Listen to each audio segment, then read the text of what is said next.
Selamat sore, Shalom Bapak Ibu. Kita akan mulai ibadah kita dengan mengangkat satu pujian. Tuhan, ini aku.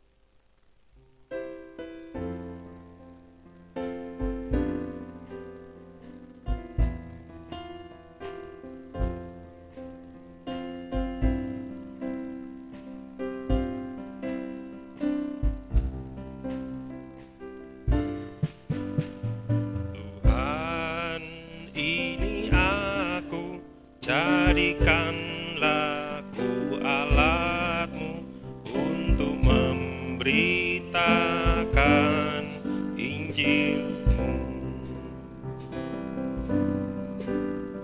Tuhan, ini aku, jadikanlah ku hamba-Mu untuk melakukan firman. Penuhi hidupku dengan Roh-Mu, agar ku jadi saksi-Mu. Pakailah hidupku dan urapilah untuk kemuliaan nama-Mu. Tuhan, ini aku. Tuhan, ini aku, jadikanlah ku alat-Mu untuk memberitakan Injil-Mu. Tuhan, ini aku, jadikanlah ku hamba-Mu untuk melakukan firman-Mu. Penuhi hidupku, penuhi hidupku dengan Roh-Mu, agar ku jadi saksi-Mu. Pakailah hidupku dan urapilah untuk kemuliaan nama-Mu. Penuhi hidupku, penuhi hidupku dengan Roh-Mu, agar ku jadi saksi-Mu. Pakailah hidupku dan urapilah untuk kemuliaan nama-Mu. Sekali lagi dari atas. Tuhan, ini aku, jadikanlah ku alat-Mu untuk memberitakan Injil-Mu. Tuhan, ini aku, jadikanlah ku hamba-Mu untuk melakukan firman-Mu. Mari kita sama-sama berdiri. Hidupku dengan Roh-Mu, agar ku jadi saksi-Mu. Pakailah hidupku dan urapilah untuk kemuliaan nama-Mu. Penuhi hidupku dengan Roh-Mu, agar ku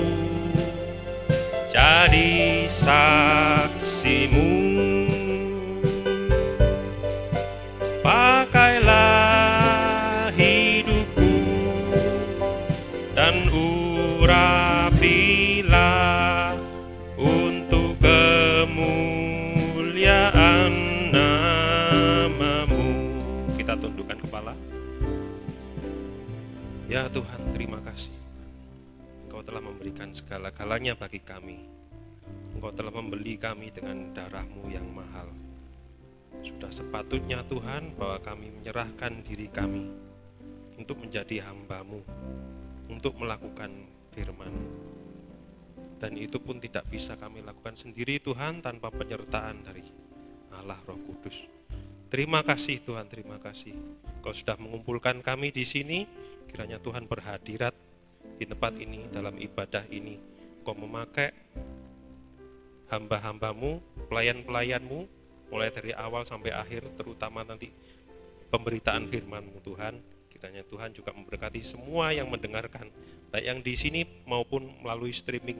Kau memberikan konsentrasi yang penuh Tuhan, supaya kami bisa menerima berkat-Mu. Terpuji nama-Mu Tuhan, di dalam nama Tuhan Yesus Kristus kami mulai ibadah ini. Haleluya, amin. Bentar lagi kita akan menerima firman Tuhan. Kita akan sambut firman Tuhan dengan kubuka pintu hati.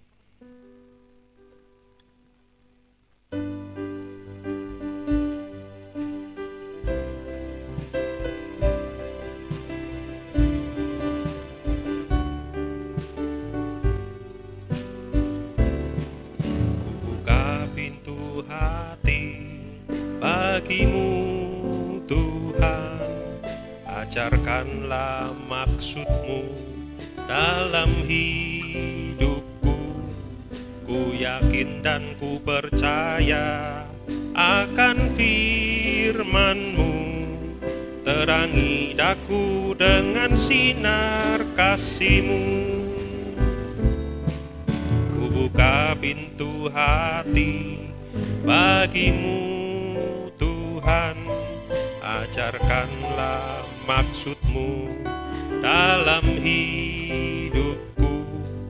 Ku yakin dan ku percaya akan firman-Mu, terangi daku dengan sinar kasih-Mu. Ingat sabda-Mu, ku tak sedih. Ingat janji-Mu, ku bernyanyi. Ingat nama-Mu, hidupku berpengharapan. Yesus, Kaulah jawaban hidupku. Ku buka pintu hati bagimu Tuhan, ajarkanlah maksud-Mu dalam hidupku. Ku yakin dan ku percaya akan firman-Mu, terangi daku dengan sinar kasih-Mu. Ingat sabda-Mu, ku tak sedih.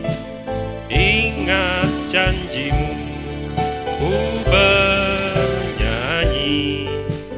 Ingat nama-Mu, hidupku berpengharapan. Yesus, Kaulah jawaban hidupku. Ingat sabda-Mu, ingat sabda-Mu, ku tak sedih.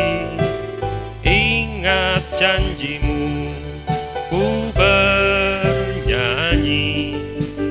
Ingat nama-Mu, hidupku berpengharapan. Yesus, Kaulah jawaban hidupku. Ku buka pintu hati bagimu Tuhan, ajarkanlah maksud-Mu dalam hidupku. Ku yakin dan ku percaya akan firman-Mu, terangi daku dengan sinar kasih-Mu. Sekali lagi dari atas. Ku buka pintu hati bagimu Tuhan, ajarkanlah maksud-Mu dalam hidupku. Ku yakin dan ku percaya akan firman-Mu. Terangi daku dengan sinar kasih-Mu. Ingat sabda-Mu, ku tak sedih. Ingat janji-Mu, ku bernyanyi. Ingat nama-Mu, hidupku berpengharapan. Yesus, Kaulah jawaban hidupku. Ingat sabda-Mu. Mari kita sama-sama bangkit berdiri. Ku tak sedih, ingat janji-Mu, ku bernyanyi. Ingat nama-Mu, hidupku berpengharapan. Yesus, Kaulah jawaban hidupku. Untuk selanjutnya saya serahkan pada Bapak Gembala. Sedih, ingat janji-Mu, ku bernyanyi. Ingat nama-Mu, hidupku berpengharapan. Yesus, Kaulah jawaban hidupku. Tuhan, firman-Mu adalah jawaban bagi kami. Mungkin pertanyaannya belum dinyatakan, tetapi Engkau mendahului jawaban itu melalui firman yang pernah kami dengar. Oleh sebab itu Tuhan, betapa pentingnya kami untuk menghargai dan mendengar akan firman Tuhan. Oleh karena di dalam firman itu, maka kehidupan kami akan tertuntun dan tidak pernah ditinggalkan, sehingga kami tidak menghadapi suatu masalah yang menghancurkan, tetapi justru masalah-masalah yang timbul akan kami jawab dengan perbuatan-perbuatan yang pernah kami dengar lewat firman Tuhan. Itulah yang menjadi harapan kami, Tuhan. Dan biar kiranya saat ini Tuhan menguasai pikiran kami, perasaan kami, solah tingkah kami, supaya kami menghormat akan kehadiran Tuhan lewat firman yang kami dengar, dan ibadah ini berhasil dan mendatangkan berkat bagi kami semua. Dalam nama Tuhan Yesus Kristus kami sudah berdoa. Amin. Amin. Selamat sore, shalom saudara. Kita mendapat kemurahan Tuhan untuk kembali berada di dalam rumah Tuhan dengan satu tujuan, yaitu kita ingin beribadah dan mendengar firman Tuhan. Pada PA kali ini saudaraku, kita masih tetap berada di dalam di dalam Injil Matius, saudara ya. Dalam Injil Matius kita akan melihat, sebelum kita meninggalkan Matius 5 ini, coba kita ingat kembali akan ujung dari Matius 5 ini, ayat yang terakhir, yaitu pada ayat yang ke-5, pasal yang ke-5, ayat yang ke-48, di sana kan tertulis, hendalah engkau sempurna seperti Bapa itu sempurna. Namun kan kesempurnaan itu sangat bias, saudara ya, sehingga kita tidak tahu sempurnanya Allah itu gimana, karena kita pun juga belum mengalami hal itu. Tetapi Tuhan memberikan suatu pengertian yang lebih sederhana di dalam ayat paralel. Oleh karena ayat paralel itu juga sama kuatnya, saudaraku, jangan dibilang nanti ayat paralel itu cuma embel-embel. Enggak, itu adalah firman Tuhan yang seimbang, yang membuat kita bisa mengetahui lebih dalam apa sih maksudnya sempurna ini. Sempurna itu apa ya, well done, jadi sudah selesai gitu ya. Jadi sesuatu yang dikerjakan. Jadi sempurna itu sebetulnya benar-benar seperti kata Yakobus, itu orang yang tidak salah ngomong. Artinya itu tidak membohongi, tidak melenjani, tetapi betul-betul dia ngomong dan dia lakukan. Itu adalah orang yang sudah melakukan kesempurnaan. Sehingga di dalam Lukas pasal 6 ayat 36 ini kan sebagai paralelnya ayat ini mengatakan, hendaklah kamu murah hati sama seperti Bapakmu adalah murah hati. Jadi kita mengerti bahwa yang dimaksud sempurna itu juga berarti orang yang murah hati. Oleh karena Allah itu murah hati. Nah, sebelum kita berangkat ke sana, saudaraku, saya ingin mengajak kita untuk membaca suatu cerita yang terjadi di dalam 1 Raja-Raja pasal yang ke-17. Mengapa kita perlu untuk membaca kitab Raja-Raja? Supaya kita mempunyai ingatan yang lebih kuat. Jadi murah hati itu pernah dilakukan oleh seseorang yang sebetulnya orang ini bukan orang yang mampu untuk melakukan kemurahan hati, tetapi adalah orang yang digambarkan orang yang paling lemah, ya, orang yang lemah, seorang wanita, seorang perempuan. Perempuan pada zaman itu dianggap sebagai orang atau golongan yang paling lemah, oleh karena dia sepertinya dimarginalkan, jadi dinomorduakan. Tetapi sebetulnya saudaraku, wanita itu atau perempuan itu di dalam kelemahannya, sebetulnya Tuhan itu sangat menyayangi dan seringkali memakai seorang wanita, seorang perempuan. Nah, seorang perempuan ini kelemahannya double, saudaraku, ganda. Selain dia perempuan, mungkin dia sudah juga ada umur, ada usia, suaminya sudah tidak ada, dia adalah seorang janda. Nah, firman Tuhan itu menyatakan bahwa orang perempuan di dalam keadaan semacam itu double kelemahannya, saudaraku. Dan dia tinggal di daerah Sarfat. Nah, makin jelas. Jadi cerita ini adalah cerita seorang janda dari Sarfat yang dipakai oleh Tuhan. Dan hebatnya perempuan ini, dia waktu mendapat suatu perintah dari Allah, maka dia menurut. Padahal di dalam keadaan yang betul-betul lemah. Ya. Alkitab ini aneh, saudara ya. Dia selalu cerita perempuan janda, tidak pernah cerita duda, itu tidak pernah. Tapi arahnya selalu kepada wanita, oleh karena makhluk yang terlemah pada waktu perjanjian lama itu. Waduh, sudah saudaraku, susah sekali kalau jadi perempuan. Makanya orang Yahudi itu kalau di dalam berdoa di sinagog, pada penutup doanya dia itu mengatakan, aku bersyukur kepadamu Allah, oleh karena engkau menjadikan aku seorang pria. Coba, sampai di situ.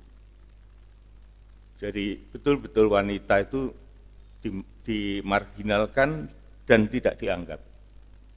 Sampai nama seorang perempuan itu tidak pernah dicantumkan. Anaknya Yakub berapa? 13. 12 pria, 1 perempuan yang namanya Dina. Tapi itu tidak pernah dimasukkan. Tidak dijadikan suku. Dihilangkan begitu saja. Nah, ini Tuhan mau memakai kehidupan yang lemah semacam ini. Kita baca di dalam 1 Raja-Raja pasal yang ke-17 ayat yang ke-8. Maka datanglah firman Tuhan kepada Elia, bersiaplah, pergi ke Sarfat yang termasuk wilayah Sidon, dan diamlah di sana. Ketahuilah, aku telah memerintahkan seorang janda untuk memberi engkau makan. Bayangkan saudaraku, seorang nabi besar yang bernama Elia, dia di dalam pelarian tekanan dari Raja Ahab, dan Israel pada waktu itu dikutuk sehingga tidak ada hujan selama bertahun-tahun, dan juga tidak ada panen makanan yang bisa dipakai oleh rakyat pada waktu itu. Sedangkan Elia ini dikejar-kejar oleh Ahab, oleh karena dia dipersalahkan. Mungkin sangka dari Raja Ahab itu, Elia ini yang mendatangkan bencana. Nah, dia dicari, dia sembunyi-sembunyi, dan dia sampai dipelihara oleh burung gagak, saudaraku. Tapi kita tidak baca ke sana. Tapi setelah dia dipelihara oleh burung gagak, akhirnya pun juga sungai Kerit, tempat dia minum airnya itu dangkal, habis, kering. Sehingga dia tidak bisa makan, tidak bisa minum. Kemudian Tuhan mengatakan, kamu berangkat ke Sarfat. Ketemui seorang perempuan yang tidak bersuami, dan dia sudah aku perintahkan. Nah ini, saudara. Jadi janda ini juga bukan dia bertindak atas inisiatifnya sendiri, enggak, saudara. Tapi dia sudah juga dipersiapkan oleh Allah. Sebagaimana kalau kita baca di Perjanjian Baru, Saulus itu setelah dia melihat cahaya kemuliaan Tuhan Yesus, dia buta matanya, tetapi dia juga, Allah itu pun juga memberitahu kepada Ananias, ya, Ananias untuk menerima Saul. Jadi Tuhan itu kalau bekerja lengkap, saudaraku. Tidak ada sesuatu yang, aku tidak tahu, tidak. Asal menurut, maka itu jadi. Ya. Ayat yang ke-10, sesudah itu Elia bersiap, lalu ia pergi ke Sarfat. Setelah ia sampai ke pintu gerbang kota itu, nampaklah di sana seorang janda sedang mengumpulkan kayu api. Jadi dia melihat ada seorang perempuan janda itu, dia lagi mungut kayu untuk dapurnya, ya, untuk dapurnya. Elia berseru kepada perempuan itu, katanya, cobalah ambil bagiku sedikit air dalam kendi supaya aku minum. Dia minta minum. Oleh karena apa? Elia tahu juga bahwa orang ini yang dimaksudkan oleh Tuhan. Dan dia mencoba untuk memohon sesuatu, untuk minta sesuatu. Ketika perempuan itu pergi mengambilnya, ternyata perempuan itu respon. Berarti dia tahu, ini yang dipakai oleh Tuhan. Jadi semua itu akan ditandai dengan suatu respon. Jadi pertama dia minta air minum, ketika perempuan itu pergi mengambilnya, Elia berseru lagi, cobalah ambil juga bagiku sepotong roti. Elia minta makan, saudaraku, minta roti. Ya. Tetapi ayat 12 mengatakan, perempuan itu menjawab, demi Tuhan Allahmu yang hidup, sesungguhnya tidak ada roti padaku sedikit pun, kecuali segenggam tepung dalam tempayan dan sedikit minyak dalam buli-buli. Jadi dia menunjukkan keadaannya. Aku enggak punya apa-apa loh, aku cuma punya ini. Aku enggak punya roti yang sudah jadi untuk dimakan. Dan sekarang aku sedang mengumpulkan 2 atau 3 potong kayu api, kemudian aku mau pulang dan mengolah tepung itu dan minyak itu untuk menjadi roti, dan bagiku, bagi juga anakku. Jadi dia akan mengolah sisa tepung dan minyak itu untuk menjadi roti yang akan dimakan bagi dia dan juga anaknya. Dan setelah kami makan, maka kami mati. Mati bukan karena roti beracun, bukan. Tetapi karena sudah tidak punya makanan lagi. Mati sudah. Mati kelaparan. Itu sesuatu yang mengerikan, saudaraku. Sesuatu yang mengerikan. Jadi Tuhan itu memakai kehidupan kita itu bukan selalu orang yang cukup, bukan selalu orang yang kuat, bukan orang yang punya ini, punya itu, punya. Tidak. Tetapi Tuhan itu bisa memakai kehidupan kita yang ringkih, yang dianggap orang tidak bisa apa-apa, tidak punya apa-apa. Jadi Tuhan itu memberi kesempatan memakai kehidupan orang itu, saudaraku. Tuhan itu adil. Dia tidak hanya memakai Elia yang begitu hebat, tetapi dia juga memakai seorang perempuan janda yang dalam keadaan miskin semiskin-miskinnya. Dan dia tahu setelah dia makan itu bagi dia dan juga bagi anaknya, dan kami memakan maka kami akan mati. Ayat 13, tetapi Elia berkata kepadanya, jangan engkau takut. Jangan engkau takut. Jadi ini juga pengertian bagi seseorang hamba Tuhan atau seseorang yang percaya kepada Tuhan. Itu selalu berkata-kata positif, memberikan pengharapan bagi siapapun yang merasa di dalam kelemahan. Jangan takut. Oleh karena apa dia mengatakan demikian? Oleh karena dia sudah melihat ini semua sudah diatur oleh Tuhan. Dan segala firman Tuhan yang ditujukan kepada dia dan ditujukan kepada perempuan janda ini, klop, ada sesuatu yang akan menghasilkan yang hebat. Dan dia mengatakan, jangan takut, pulanglah, buatlah seperti apa yang kau katakan tadi. Tetapi buatlah lebih dulu bagiku sepotong roti bundar kecil daripadanya. Kelihatannya seperti orang yang tidak tahu diri. Sudah minta, ngelihat orang kekurangan, sudah ngerti kalau itu pas-pasan untuk anaknya. Dan bilang, buat dulu buat aku. Kan kelihatannya kan tidak etis itu. Nah, tapi perempuan janda ini dia melihat, orang ini siapa gitu.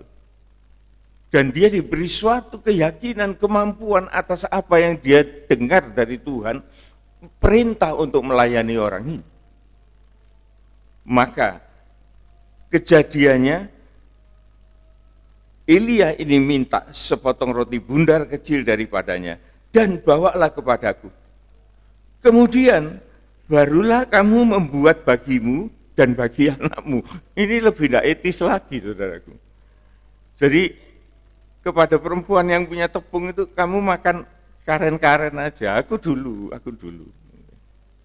Nah ini ada gambaran, saudara ya. Jadi kalau kita ini mementingkan pekerjaan Tuhan daripada mementingkan kebutuhan-kebutuhan pribadi, maka disitulah terjadi mujizat yang luar biasa. Dan ini semua didasari oleh apa? Oleh kemurahan hati. Jadi kemurahan hati tidak semua orang bisa. Kalau saudara tahu ya, kemurahan hati itu sebetulnya itu karunia loh. Karunia loh itu. Sama seperti seorang hamba Tuhan yang bisa berkhotbah, seperti seorang penyanyi yang bisa menyanyi, imam-imam main musik. Orang yang murah hati itu juga karunia. Jangan dikira, oh ya bisanya cuma gitu aja. Enggak. Di dalam perjalanan Yesus, pelayanan untuk memberitakan kerajaan surga, perempuan-perempuan itu juga diberi kesempatan oleh Tuhan untuk ada di dalam pelayanan. Pelayanannya itu apa? Kemurahan hati. Saya masih ingat namanya salah satu Yohana ya. Yohana, ada lagi yang istrinya pembesar siapa gitu ya. Dia itu mengiring Yesus dengan apa? Dengan miliknya, dengan kekayaannya. Mungkin dia tidak bisa khotbah. Mungkin dia tidak bisa seperti murid-murid Yesus yang laki-laki.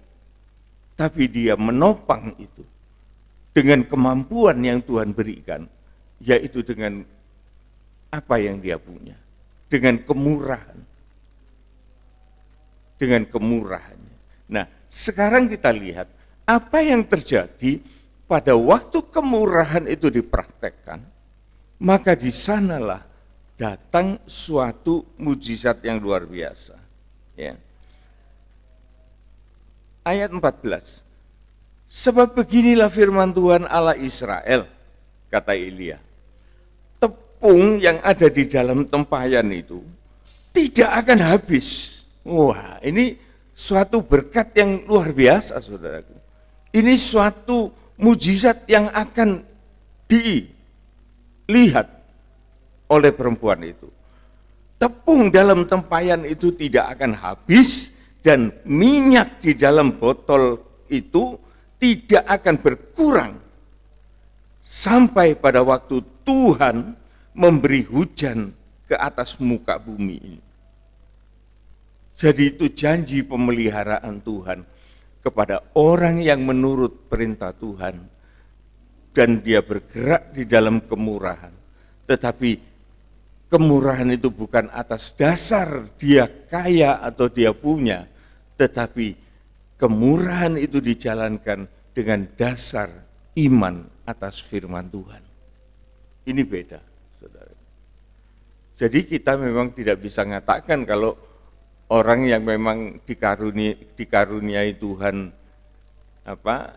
kelebihan dan kemudian dia melayani Tuhan dengan hartanya, itu pun juga tidak salah. Kan Yohana itu pun juga melakukan hal semacam itu. Tetapi janda Sarfat ini terlalu khusus.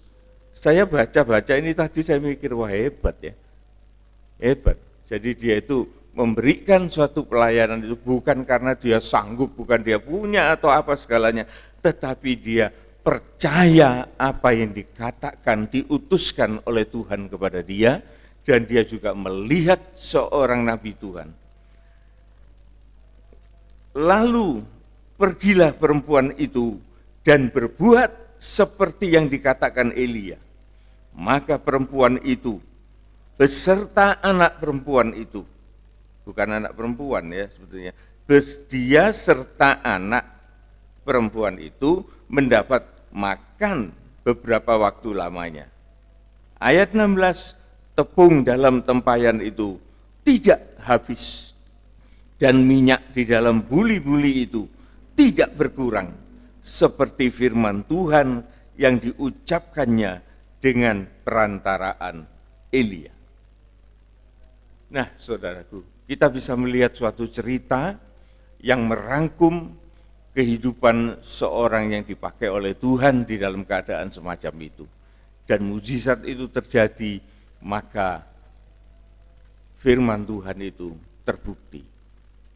Jadi kalau dikatakan kita ini sebagai anak-anak Tuhan yang mau hidup di dalam kesempurnaan seperti Bapa, ialah kita harus membuktikan di dalam kemurah hatian kita.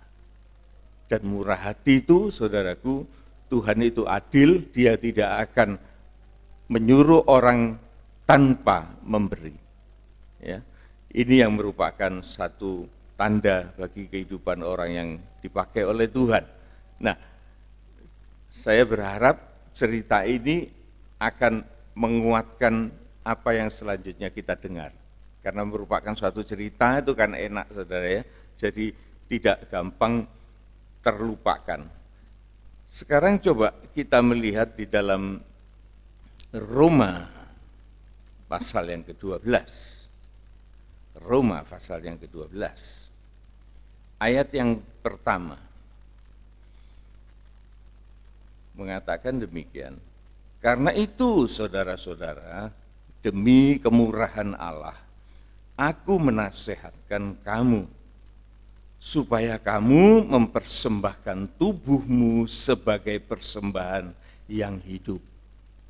Jadi Tuhan itu memakai tentu bukan orang yang sudah mati, tetapi selagi kita ini masih dalam keadaan hidup, maka Tuhan menyarankan untuk kita memberikan atau mempersembahkan tubuh yang hidup ini sebagai persembahan yang hidup. Kita hidup enggak? Kita hidup, saudara. Bahkan kita hidup di dalam Tuhan itu hidup secara utuh, roh kita juga hidup, bukan sesuatu yang mati, ya. Sebagai personal dan yang kudus. Jadi artinya kita ini di dalam pemakaian Tuhan tidak bisa tidak, kita harus hidup di dalam pengharapan atau hidup di dalam kekudusan yang berkenan kepada Allah. Itu yang merupakan suatu ibadah yang sejati. Jadi di dalam hidup ini saudaraku, Tuhan mau memakai kehidupan kita untuk menerima karunia-karunia dan kita akan melakukan segala apa yang dikaruniakan oleh Tuhan, yang ditugaskan oleh Tuhan, sebagaimana kita melihat seorang perempuan janda Sarfat ini. Kita baca selanjutnya ayat yang ke-7. Nah, ini yang saya katakan bahwa pelayanan itu semua itu karunia, saudaraku. Jadi tidak nganggu karepe dhewe, gitu. Jadi orang itu dia kalau mendapat karunia itu beda. Dia itu pertama apa? Punya kesungguhan. Punya kesungguhan. Bahkan di dalam tantangan itu, orang yang mendapat kasih karunia itu, orang Jawa bilang ngeyel. Itu yang saya rasakan, saudara, ya. Yang saya rasakan. Jadi tidak mau diem, gitu. Terus dia sekalipun dia banyak melihat halangan, tetapi rohnya itu bangkit. Nah, dia punya statement, kata-kata. Sekalipun itu mungkin belum tercapai, tetapi dia sudah menunjukkan kata-kata. Itu menubuatkan dirinya sendiri. Ayat yang ke-7 kita baca di dalam Roma 12. Jika kita mendapat karunia untuk melayani, baiklah kita melayani. Ya. Jadi melayani dalam bentuk apapun, baiklah kita melayani. Jika karunia itu untuk mengajar, baiklah kita mengajar.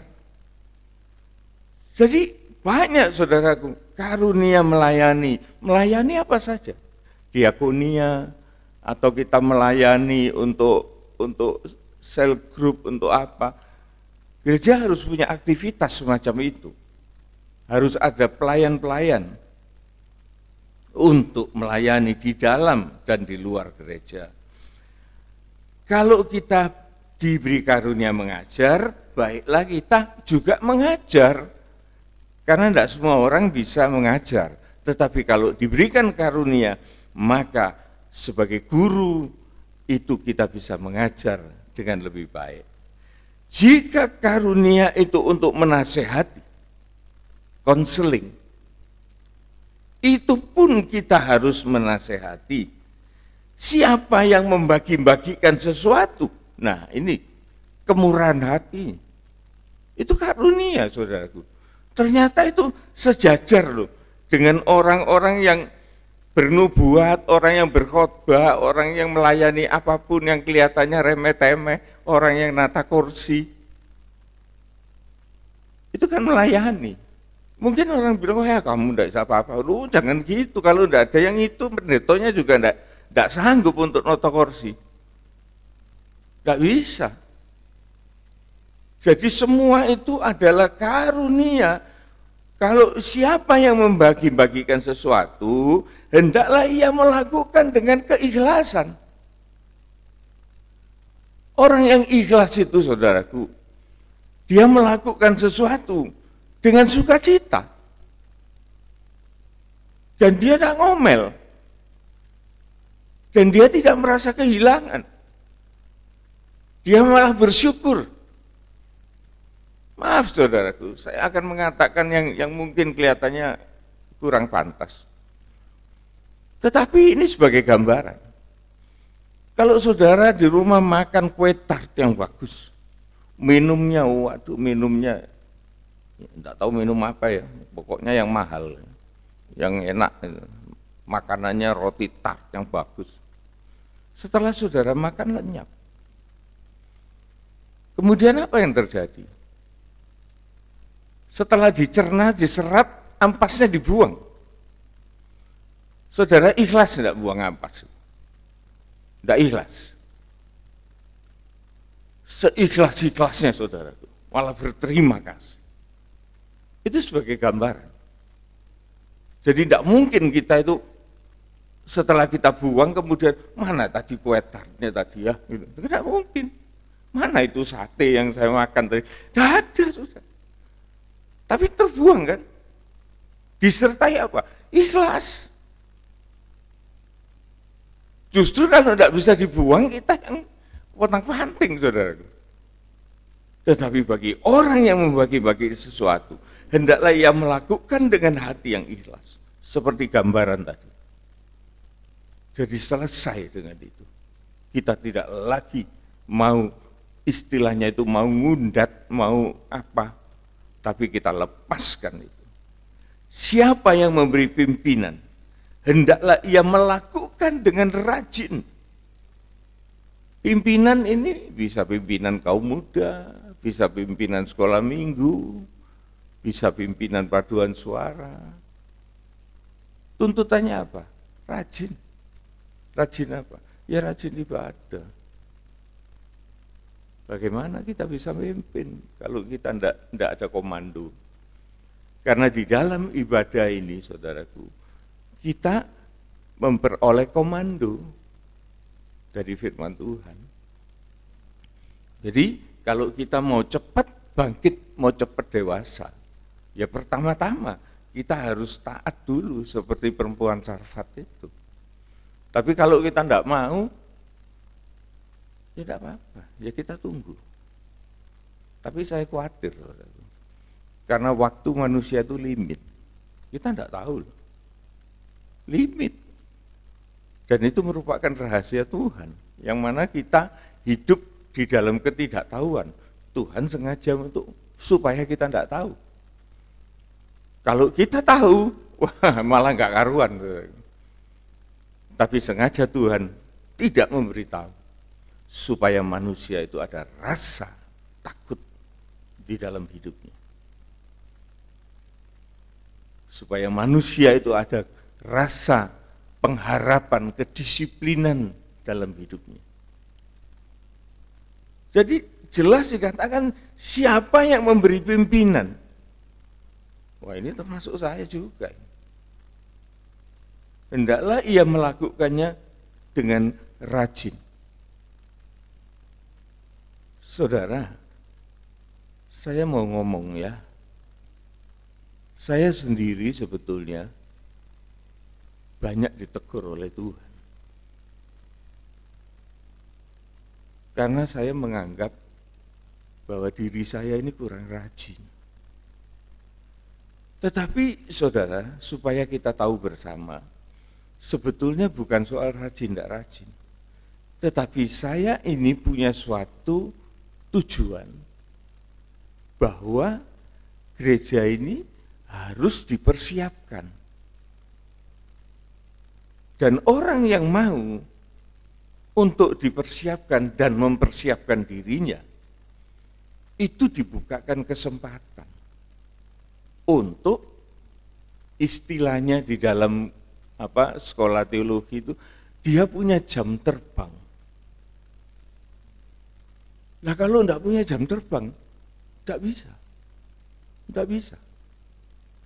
Sehingga seringkali mungkin ada yang memikirkan, saya sendiri mikir kok, ini apa ya, kok dikekno kuno kok kuno. Bukan dikekno saudaraku, tapi memang diberikan kesempatan untuk memiliki jam terbang. Supaya di dalam gereja ini ada perlengkapan gitu.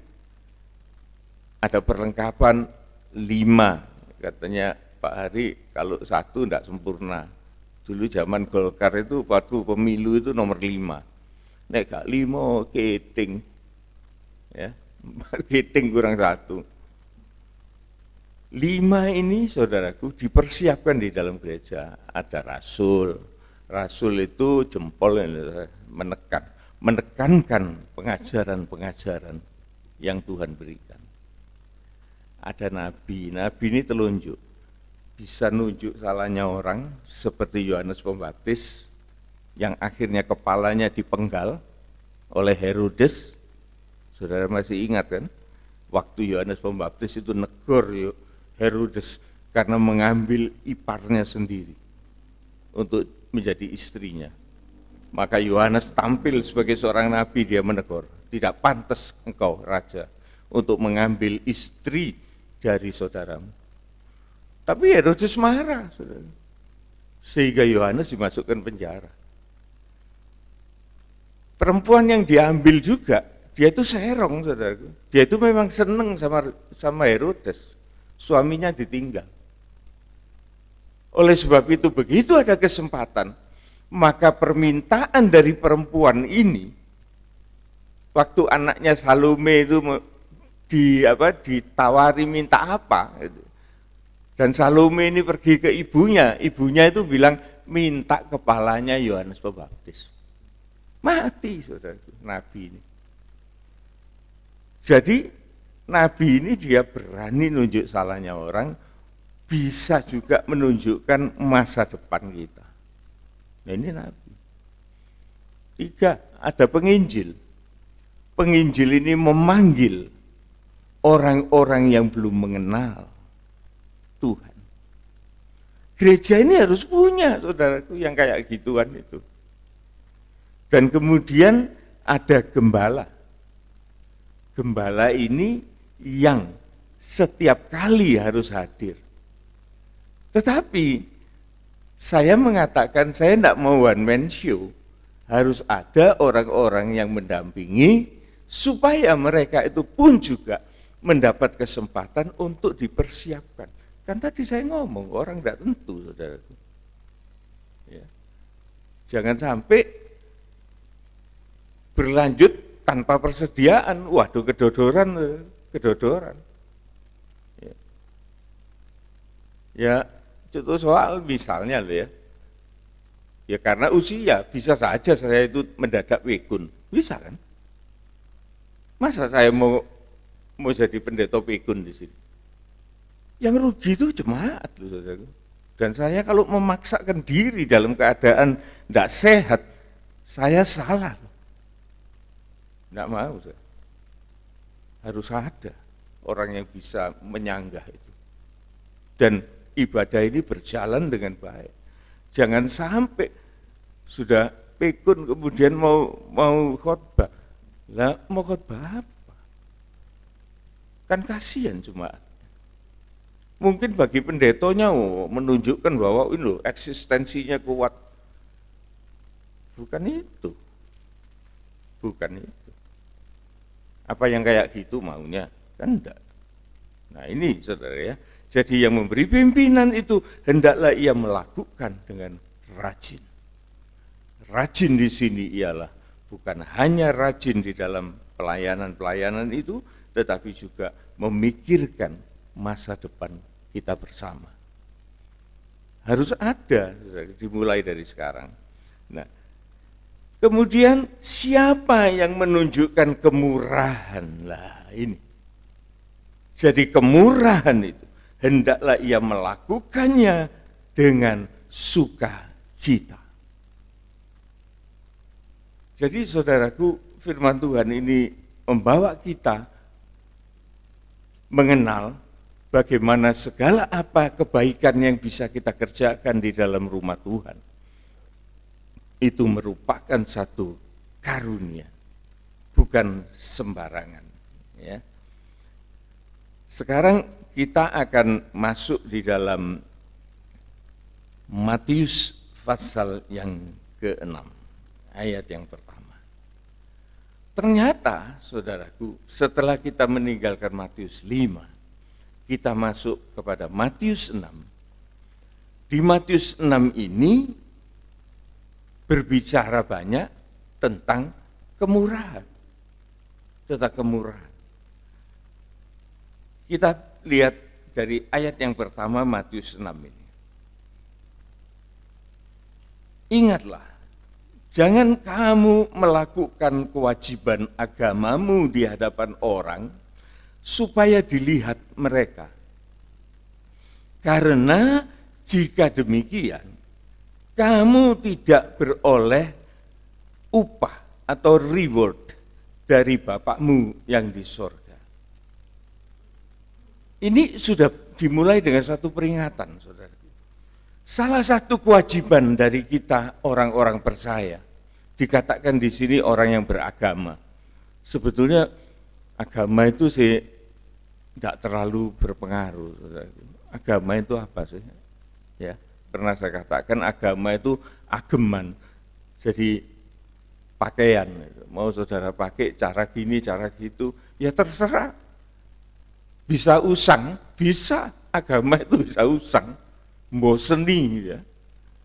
Dan kemudian kalau mode apa sudah bisa out of mode, bisa, sehingga kita cari mode baru. Kalau itu berkisar agama. Tetapi kewajiban orang percaya di sini bukan tergantung agamanya, tetapi kesungguhan hati, kerendahan hati, penghargaan atas karunia-karunia itu bukan untuk dibuat pamer, bukan untuk dibuat tontonan.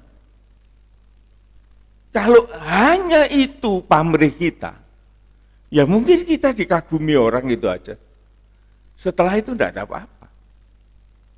Bagi Tuhan tidak ada apresiasi, tidak ada reward, tidak ada penghargaan, tidak ada upah. Nah, salah satunya, saudaraku, adalah kemurahan itu pun juga. Jangan itu bersikap sebagai suatu pameran. Nah, ini sulit, saudaraku. Ini sulit. Zaman sekarang tidak bisa gitu. Kan zamannya sudah berubah. Saudara kalau mau bergerak untuk misi misalnya, untuk memberikan sesuatu kepada orang, zaman sekarang mesti difoto. Siapa yang terima, siapa yang ngasih, benderone dipasang, difoto, jret. Nah, apakah itu pamer? Apakah itu pamer? Kita tidak bisa nuduh pamer loh. Karena memang zamannya menuntut gitu. Ada bukti-bukti yang lebih autentik. Supaya kita melakukan segala sesuatu itu ada bukti-buktinya. Jadi belum tentu mereka itu mau pamer. Sekalipun kelihatannya pamer. Oleh sebab itu kita harus hati-hati di dalam menilai. Jangan gampang menuduh orang, menghakimi orang. Ya. Jadi apabila engkau memberi sedekah, ayat 2, jangan engkau mencanangkan. Nah ini mencanangkan ini beda lagi maksudnya. Oleh karena mencanangkan ini memang disuarakan gitu. Dipamer-pamerkan. Ya, mencanang-canangkan hal itu seperti yang dilakukan oleh orang-orang munafik di rumah-rumah ibadat dan di lorong-lorong supaya mereka itu apa? Dipuji orang. Itu tujuan itu yang ditegur. Jadi kalau itu sekedar untuk bukti-bukti administrasi, ya silakan, zamannya sudah kayak gini. Tetapi kalau itu diembel-embeli, saudaraku ya, dilakukan secara munafik di dalam rumah-rumah ibadat, di lorong-lorong, kampung-kampung, yang diharapkan apa? Dipuji orang. Aku berkata kepadamu, kata Yesus, sesungguhnya mereka itu sudah mendapat upahnya. Apakah baik perbuatan itu? Baik, saudaraku. Siapa bilang tidak baik ngasih orang? Tetapi bagi Allah, tidak menarik. Itu hanya menarik sesama manusia. Sehingga bagi Allah, itu yang sering saya katakan bahwa sekalipun kita ini berbuat baik, tidak menyentuh hati Tuhan. Kalaupun kita berbuat sejahat-jahatnya, itu pun tidak mengganggu Tuhan. Dan Tuhan mengatakan, kalau engkau berbuat baik, maka yang diuntungkan itu orang-orang di sekitarmu, itu oke. Tetapi kalau kamu berbuat jahat, maka kejahatanmu itu juga akan menyengsarakan orang-orang di sekitarmu. Bagi Tuhan tidak ada masalah. Tetapi kalau kita ini sampai menjadi utusan Tuhan, maka Tuhan itu akan memberi reward, akan memberikan suatu apresiasi, penghargaan, upah. Ya. Ini beda, ada perbedaan di sini. Nah, tapi saya tidak mau lari lebih jauh. Saya akan masuk dalam ayat 3 dan 4. Tetapi jika engkau memberi sedekah, jangan diketahui tangan kirimu apa yang diperbuat tangan kananmu. Wah, ini lebih susah lagi, saudara. Dan ini tidak mungkin. Tidak mungkin. Bagaimana saudara memberikan dengan tangan kanan, tangan kirinya tidak boleh tahu. Oh, jadi satu. Ya tahu. Tetapi ayat ini, saudaraku, memberikan satu pengertian yang lebih dalam. Jangan sampai diri kita sendiri yang tahu dan kemudian memuji diri kita sendiri. Nah, itu yang bahaya. Dan dia mengatakan bahwa segala apa yang dia lakukan itu oleh karena kebaikannya. Dia melupakan kehendak Tuhan. Ya. Sehingga dia mengatakan bahwa dirinya itu yang paling hebat. Ini sangat berbahaya. Ini sesuatu yang tidak mungkin. Ayat ini adalah suatu alegoris, bahkan hiperbol yang dibesar-besarkan, tetapi yang dimaksudkan ialah jangan sampai kita memuji diri kita sendiri dan mencuri kemuliaan Tuhan.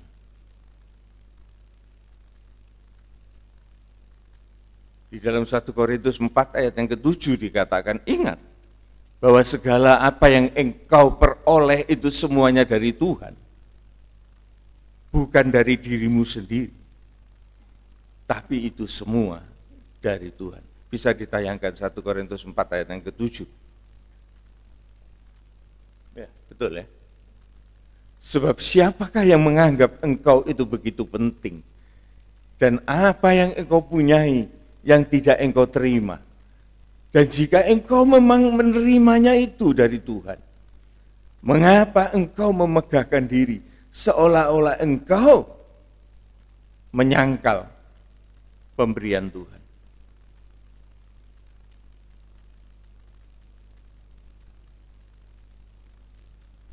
Sebagai ayat-ayat penutup, saudaraku, saya ingin membawa kita masuk di dalam Amsal pasal 3, ayat yang ke-9 dan selanjutnya. Ayat 3, pasal 3 ayat 9. Muliakanlah Tuhan dengan hartamu dan dengan hasil pertama dari segala penghasilanmu. Tapi ini jangan emosi loh. Di dalam pengalaman saya bergereja di Surabaya, ada orang yang emosi. Muliakan Tuhan dengan hartamu, dengan segala hasil pertama dari segala penghasilan. Kalau dia memang bisa mencukupi, ya silakan. Tetapi ada orang yang memaksakan diri. Loh, ini saya tidak omong kosong loh, ini istri saya juga tahu loh. Betul-betul loh saudaraku. Wah, ada orang yang emosi, punya emas 1 kilo kasihkan gereja, punya uang pesangon dikasihkan gereja, pokoknya semua apa dikasihkan gereja. Saya sampai lenger-lenger, ya apa ya pikirannya orang ini. Tapi saudaraku, tujuannya itu loh yang beda. Dia terkontaminasi dengan perasaannya sendiri. Dia merasa hebat. Nah ini saudaraku, dia merasa hebat. Kenapa saya tahu kok dia itu hanya merasa hebat? Tidak lama saudaraku, di dalam gereja, di dalam ibadah, tidak setia. Undur dia dari gereja itu. Tidak tahu kemana sekarang. Jadi saudaraku, sebagai seorang yang murah hati itu, saudaraku, pertama kita harus mengenal bahwa itu adalah kasih karunia. Maka di sanalah kita harus bersyukur dengan segala kasih karunia yang diberikan kepada kita. Jangan emosi. Kerjakan semuanya itu dengan iman, tetapi bukan secara emosional. Dan kerjakan itu semua di dalam perasaan ikhlas, sehingga kita tidak merasa ada sesuatu yang hilang dari kita. Dan Tuhan akan memberi secara berlimpah.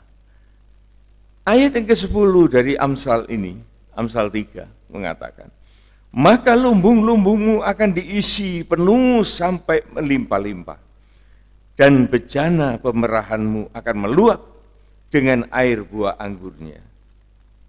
Nah, ini janji Tuhan untuk memberkati.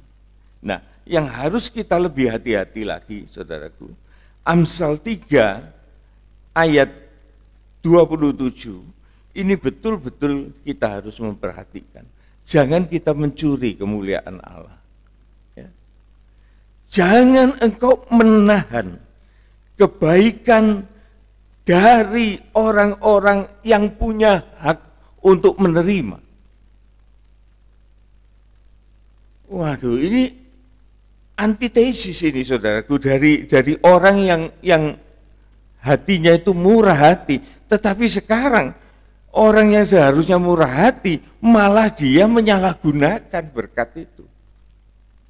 Dengan apa? Dengan menahan kebaikan dari orang-orang yang berhak menerimanya. Cobalah kita mikir, saudaraku. Siapa yang pertama-tama punya hak untuk menerima berkat yang seharusnya kita berikan kepada orang yang berhak? Tuhan, saudaraku. Tuhan itu yang punya hak penuh atas kehidupan kita. Dia yang memberikan nafas hidup.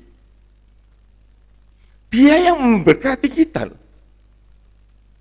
Dan kalau kita merasa diberkati, dan kita mengaku kita ini diberkati,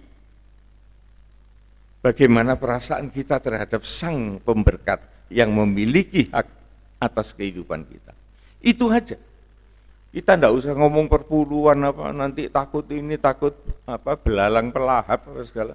Itu cuma meden-meden itu. Tapi secara sederhana itu, kalau kita ini diberi berkat, apakah kita ini ngerti bahwa kita ini tidak boleh nahan hak dari pemberi berkat itu? Kalau kita ini diberi kesehatan, apa kita ini tidak ngerti kalau kesehatan kita ini kita pakai untuk kemuliaan Tuhan? Waktu itu pun juga dari Tuhan. Apakah kita ini tidak mau berbagi dengan Sang Pemberi waktu kepada kita? Ini kan keterlaluan. Oleh sebab itu Tuhan mengingatkan, jangan menahan kebaikan dari orang-orang yang berhak menerimanya. Seorang suami itu, saudaraku, dia harus mikir itu loh. Segala apa yang berkat dia terima itu bukan haknya sendiri itu. Itu haknya istri, haknya anak-anak, haknya orang tua. Bukan untuk dirinya sendiri. Tidak cukup, tidak ada kata tidak cukup kalau Tuhan itu memberkati dan dia konsekuen dengan apa yang dia janjikan. Kita melihat tadi bagaimana cerita tentang janda Sarfat. Dia tidak pernah kekurangan oleh karena dia taat dan dia memberikan apa yang harus dia berikan. Demikian juga firman Tuhan di dalam Amsal mengatakan, padahal engkau ini mampu melakukannya. Bisa sebetulnya. Tapi kita seringkali tidak mau. Ya. Ini teguran cukup keras sebetulnya. Seringkali orang yang merasa lebih berhak dan kemudian dia tidak menghargai hak orang lain. Kepada pemerintah. Bayar pajak, itu haknya pemerintah itu.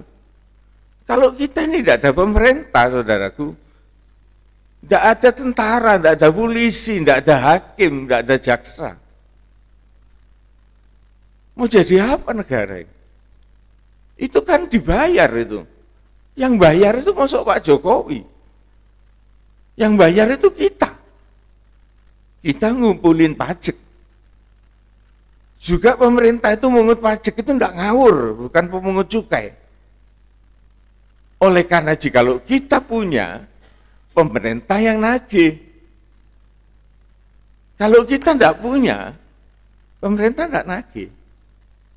Itu ada yang namanya PTKP itu.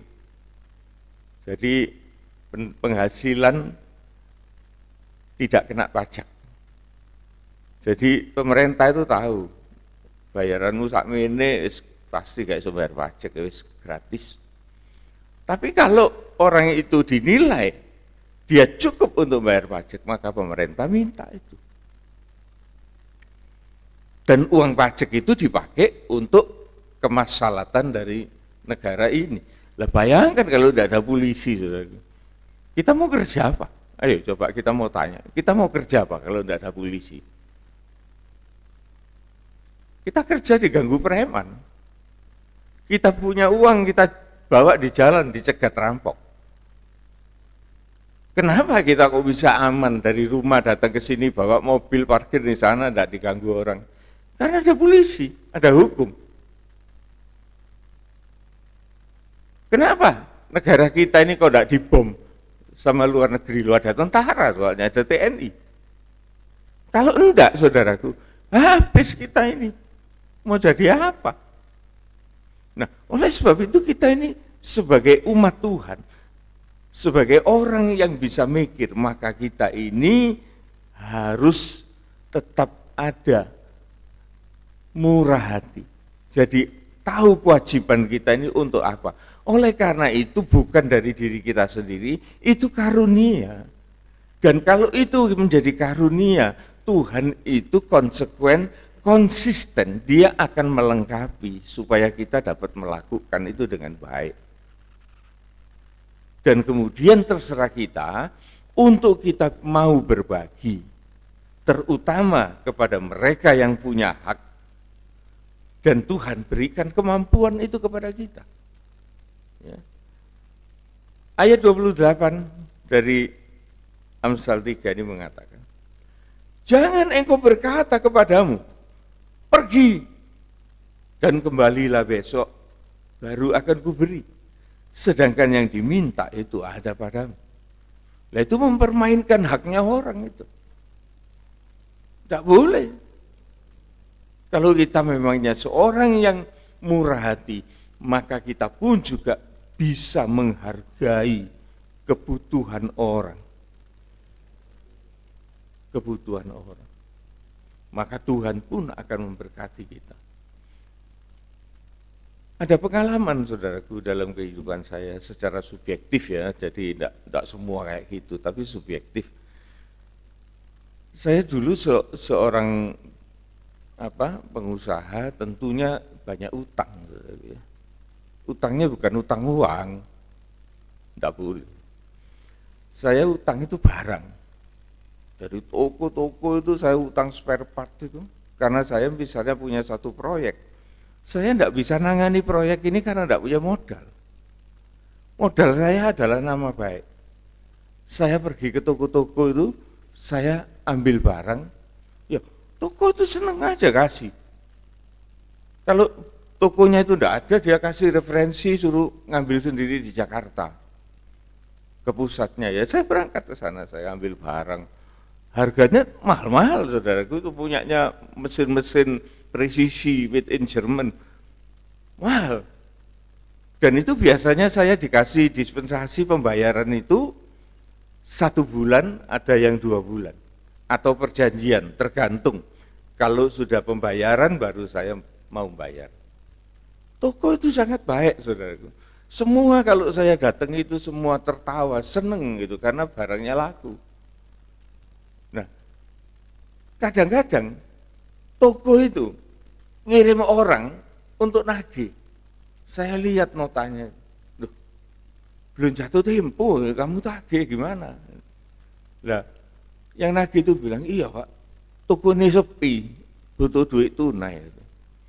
Wah, tapi ini kan enggak cocok ini kalau gini itu. Tapi ini butuh gitu. Nah, dari saat itu saya mikir, saya tanya keuangan yang megangkan istri saya, kamu ada tak uang tunai segini? Oh ada. Ya sudah, bayaran.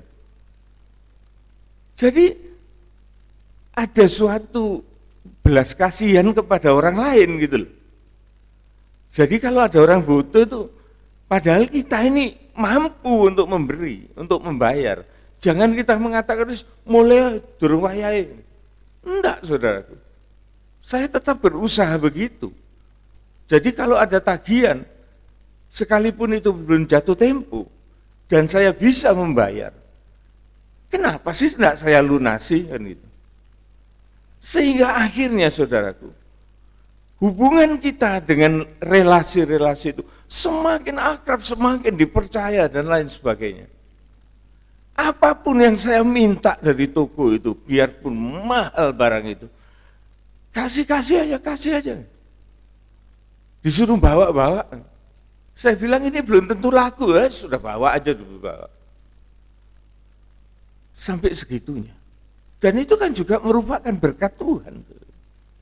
Sekalipun bukan dalam bentuk uang, tetapi berkat Tuhan itu dalam bentuk kepercayaan loh saudaraku. Nama baik. Kalau kita sekalipun kaya, uang kita banyak, tapi nama kita rusak di dunia bisnis, maka kita bukan apa-apa saudara. Tetapi nama baik itu, firman Tuhan pun mengatakan, adalah berkat Tuhan. Keluarga yang baik itu adalah berkat Tuhan. Oleh karena dasar utama ialah bagaimana kita ini murah hati kepada siapapun sesuai dengan perintah Tuhan, maka kemurahan itu juga akan bertambah-tambah dalam kehidupan kita. Dan kasih karunia itu semakin teguh, semakin kokoh di dalam kita melayani Tuhan.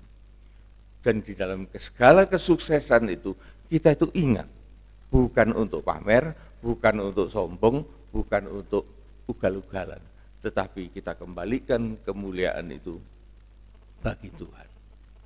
Amin.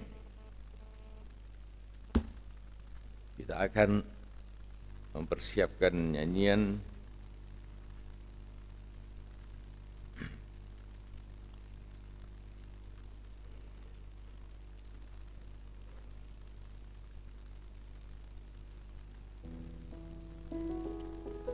Ku Mau Hidup Dalam Kasih, nomor 57 dari Psalm.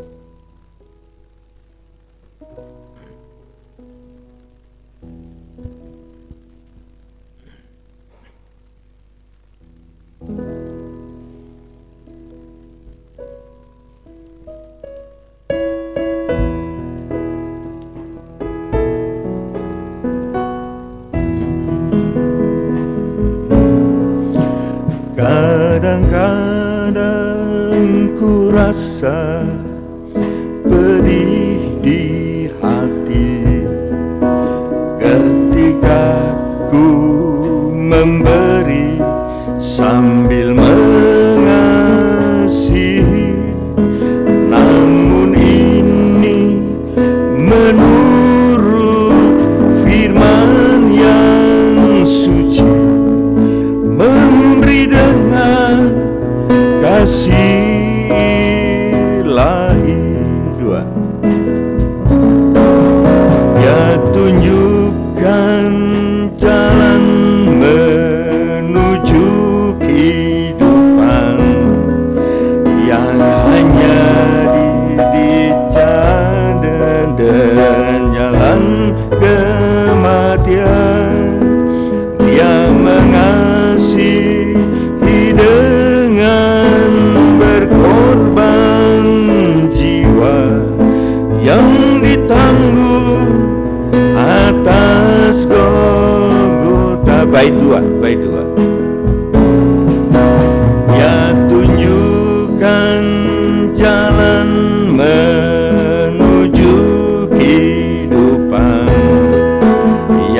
hanya dicapai dengan jalan kematian.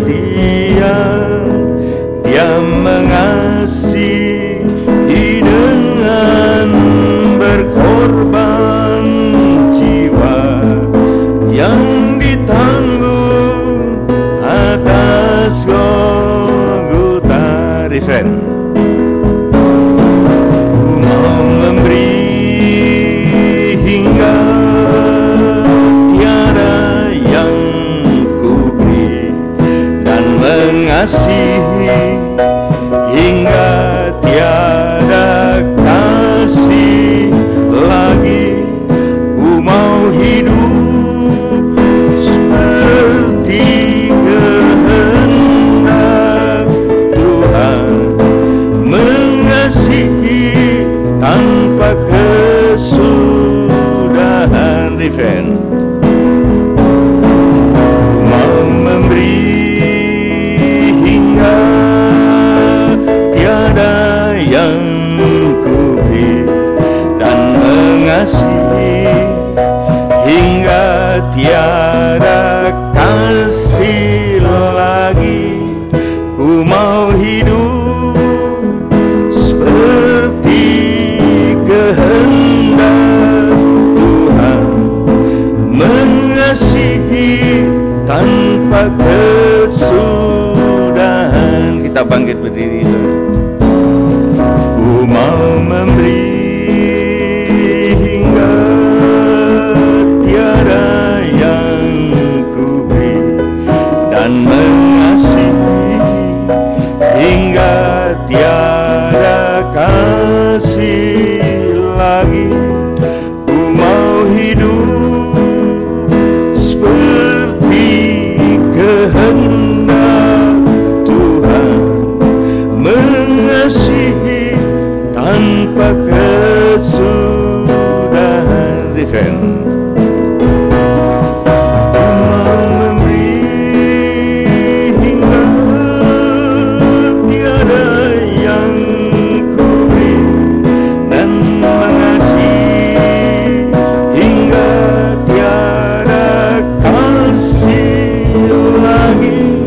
Ku mau hidup seperti kehendak Tuhan, mengasihi tanpa kesudahan. Ku mau memberi, hingga tiada yang ku beri, dan mengasihi hingga tiada kasih lagi. Ku mau hidup seperti kehendak Tuhan, mengasihi tanpa kesudahan. Tuhan, inilah komitmen yang keluar dari hidup ini. Kami tahu dan kami mengerti, Tuhan, apabila Engkau sendiri tidak menolong kehidupan kami ini untuk melakukan apa yang Engkau ingini, maka kami tidak memiliki apa-apa, Tuhan. Tetapi setelah kami menerima firman Tuhan, dan kami melihat suatu contoh yang Tuhan kerjakan pada zaman dahulu, dan Engkau Allah yang tidak berubah, Engkau pun sanggup untuk melakukan bagi kami di zaman-zaman sekarang ini. Tuhan, biar kiranya apa yang kami dengar firman ini akan menumbuhkan iman kami, menguatkan iman kami, dan memampukan kami untuk melakukan demi kemuliaan. Terima kasih Tuhan, terima kasih. Biarlah kami mengerti akan diri kami sendiri. Seringkali kami meringankan kasih karunia yang Engkau anugerahkan. Tetapi pada saat ini Tuhan, kami mohon kemurahan pertolongan Tuhan untuk kami boleh menyenangkan hati-Mu. Menyenangkan hati-Mu. Terima kasih Tuhan.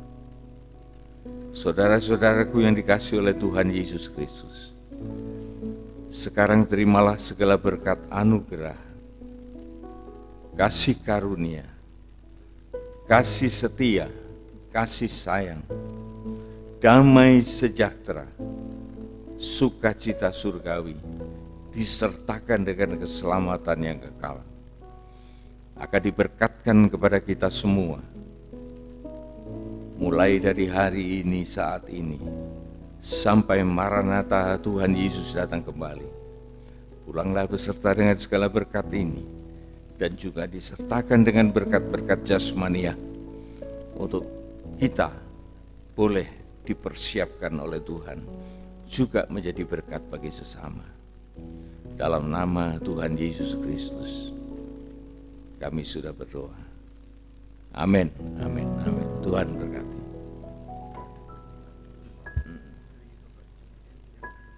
Oh ya, sebentar saudara ya, ada permintaan doa dari Bapak Chong Yen yang akan dioperasi besok, kemudian adik Timothy, anak dari Ibu Lydia yang berulang tahun. Iya, kita doa untuk ini ya saudara ya. Tuhan, sebelum kami meninggalkan tempat ini, kami berdoa bagi Bapak Chong Yen yang akan mengalami operasi besok jam 6 pagi. Tuhan, sertai Bapak ini. Engkau ada di sana dan Engkau tidak pernah meninggalkan orang percaya kepadamu. Pakai Tuhan para ahli medis yang menanganinya, dan Engkau memberkati segala apa yang dikerjakan, dan Engkau memberkati juga obat-obat yang dipakai, dan Engkau memberkati alat-alat yang dipergunakan. Biarlah kesembuhan, pemulihan itu terjadi, dan nama Tuhan dipermuliakan. Demikian juga Tuhan, untuk Timothy, anak dari Ibu Lydia yang berulang tahun, Tuhan, biar kiranya Engkau menyertai Timothy, anak ini, dan Engkau naungi, lindungi hidupnya, dan menjadi dewasa secara sempurna, dan boleh bermanfaat bagi pelayanan pekerjaan Tuhan, dan memuliakan nama Tuhan, dan menyenangkan hati orang tuanya. Kami berdoa juga buat istri kami yang berulang tahun. Terima kasih Tuhan, Engkau memberikan seorang penolong yang setia dan menyertai pelayanan ini, dan sangat-sangat menolong kehidupan hamba-Mu ini. Terima kasih Tuhan. Dalam nama Tuhan Yesus Kristus, kami sudah berdoa. Amin. Amin. Tuhan berkati.